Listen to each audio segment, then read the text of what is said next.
आप सभी को मेरा प्यार भरा नमस्कार। पिछली सीरीज में हमने देखा था कि कैसे मौर्य वंश के पतन के बाद चाणक्य का अखंड भारत एक बार फिर 3 भागों में बंट जाता है। दक्षिण पर सातवाहन अपना आधिपत्य घोषित कर देते हैं, पश्चिम शकों के कब्जे में चला जाता है और मगध पर शुंग वंश की स्थापना होती है।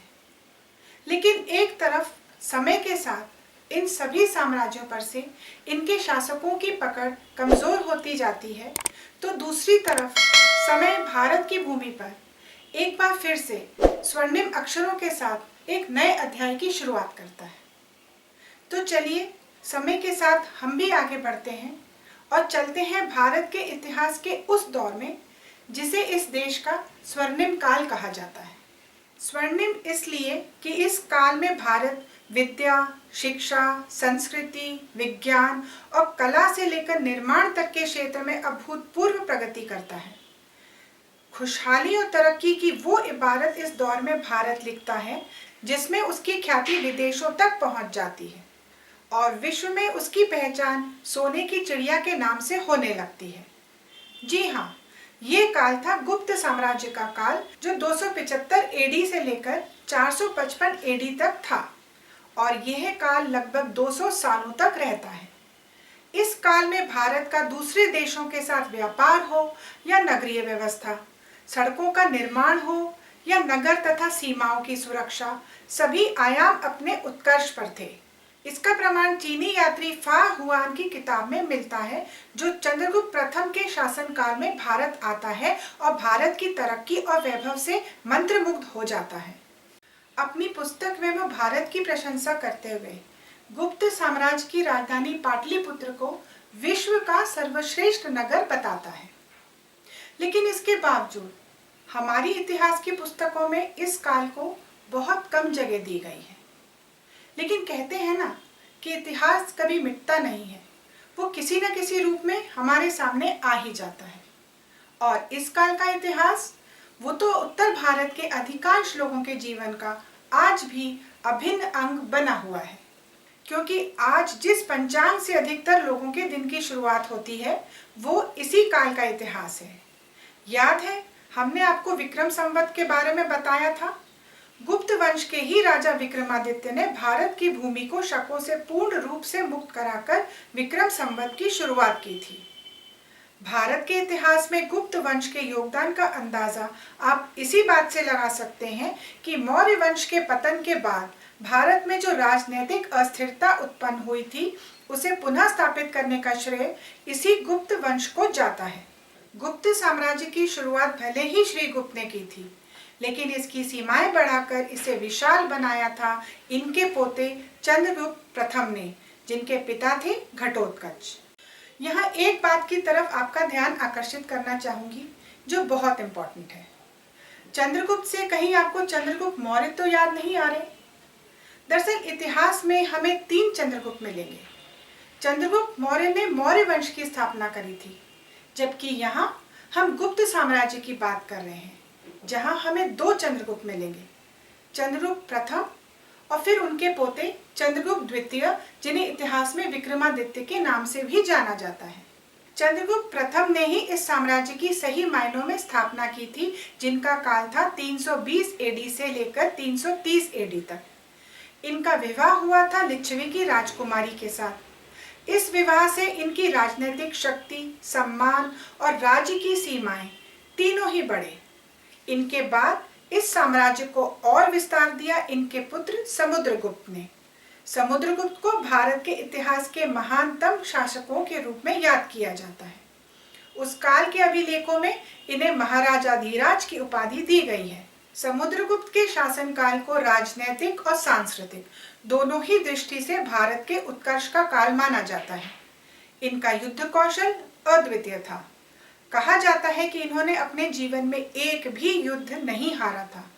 इनके काल में गुप्त साम्राज्य की सीमाएं पूर्व में असम, पश्चिम में अफगानिस्तान, उत्तर में कश्मीर और दक्षिण में तमिलनाडु तक पहुंच गई थी। तो आप देख सकते हैं कि मौर्य वंश के बाद एक बार फिर से लगभग पूरा भारत राजनीतिक रूप से एक हो चुका था, जो भारत के इतिहास की बहुत बड़ी घटना है। दरअसल सतवाहनों की तरह ही गुप्त साम्राज्य पर मौर्य साम्राज्य की छाप स्पष्ट रूप से देखी जा सकती है, क्योंकि न सिर्फ इन्होंने मौर्य साम्राज्य की तर्ज पर भारत को राजनीतिक रूप से एक किया था, परंतु गुप्त साम्राज्य की प्रशासनिक, नगरीय, सैन्य से लेकर व्यापार और वाणिज्यिक गतिविधियां भी मौर्य प्रशासन से ही प्रेरित थी।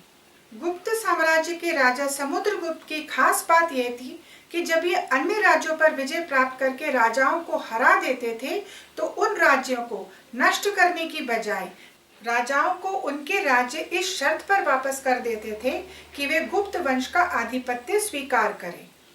इस प्रकार भारत के अधिकांश राजा गुप्त साम्राज्य का आधिपत्य स्वीकार कर चुके थे और गुप्त साम्राज्य की सीमाओं का विस्तार पूरे भारत तक हो चुका था। और यही कारण है कि विदेशी इतिहासकार इन्हें भारत का नेपोलियन तक कहते हैं। जिस सनातन धर्म की पुनर्स्थापना पुष्यमित्र शुंग ने की थी, समुद्रगुप्त के काल में वो अपने चरम पर पहुंच जाता है। वैष्णव धर्म के प्रति लोगों की आस्था एक बार फिर से बढ़ने लगती है, लेकिन अन्य संप्रदाय भी इनके काल में फलते फूलते हैं। समुद्रगुप्त के बाद गुप्त साम्राज्य की बागडोर उनके बेटे चंद्रगुप्त द्वितीय के हाथ में आती है। इतिहास में उन्हें विक्रमादित्य के नाम से भी जाना जाता है। 380 से 415 एडी तक चंद्रगुप्त द्वितीय का शासन रहता है, और ये भी युद्ध और राजनीतिक विवाह के साथ अपने पिता द्वारा प्राप्त साम्राज्य का विस्तार ही नहीं करते, बल्कि उसे इतिहास में और अधिक गौरवमयी स्थान दिलाते हैं। इनके काल में भारत ने साहित्य, वास्तुकला, दर्शन से लेकर विज्ञान तक के क्षेत्र में प्रगति की। रामायण और महाभारत जैसे आध्यात्मिक ग्रंथ हो या चरक संहिता और सुश्रुत संहिता जैसे चिकित्सा के वैज्ञानिक ग्रंथ, इनको लिपिबद्ध करने का श्रेय गुप्त साम्राज्य को ही जाता है। कला के पारखी चंद्रगुप्त का दरबार 9 रत्नों से सुशोभित था, जिसमें कालिदास, धन्वंतरी, वराहमिहिर जैसे लोग शामिल थे। इस काल में विज्ञान की प्रगति का अंदाजा इसी बात से लगाया जा सकता है कि दिल्ली में कुतुब मीनार के बगल में एक लोहे का स्तंभ मौजूद है, जिसे चंद्रगुप्त द्वितीय के काल में बनाया गया था, और इतने सालों के बाद आज भी उसमें जंग नहीं लगी है। चंद्रगुप्त द्वितीय के बाद गुप्त वंश की बागडोर आती है उनके बेटे कुमारगुप्त के हाथ में। इतिहास में इन्हें विश्व प्रसिद्ध नालंदा विश्वविद्यालय बनाने के लिए याद किया जाता है। इनके बाद इनके बेटे स्कंदगुप्त आते हैं, जो 455 से 467 एडी तक राज करते हैं। इनका पराक्रम इसी बात से समझा जा सकता है कि ये हूणों को 17 बार युद्ध में हराते हैं। वो हूण जो यूरोप, मंगोलिया, यूनान, चीन जैसे देशों पर विजय प्राप्त करते हुए भारत में प्रवेश करने का प्रयास करते हैं। लेकिन स्कंदगुप्त के बाद गुप्त साम्राज्य का धीरे धीरे पतन होने लगता है, क्योंकि इनके उत्तराधिकारी राजा कमजोर होते जाते हैं और अलग अलग क्षेत्रों के राजा स्वयं को गुप्त साम्राज्य से स्वतंत्र घोषित करना शुरू कर देते हैं। 600 एडी आते आते गुप्त साम्राज्य की कहानी पर विराम लग जाता है, लेकिन भारत की कहानी अभी बाकी है।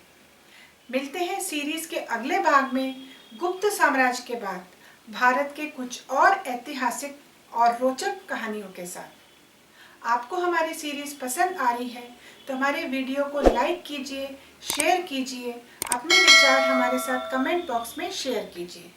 हमारे चैनल को सब्सक्राइब कीजिए, क्योंकि इस प्रकार की सीरीज को बनाने के लिए बहुत रिसर्च, टीम वर्क की ज़रूरत होती है, और आपका सपोर्ट हमारे लिए मोटिवेशन का काम करेगा।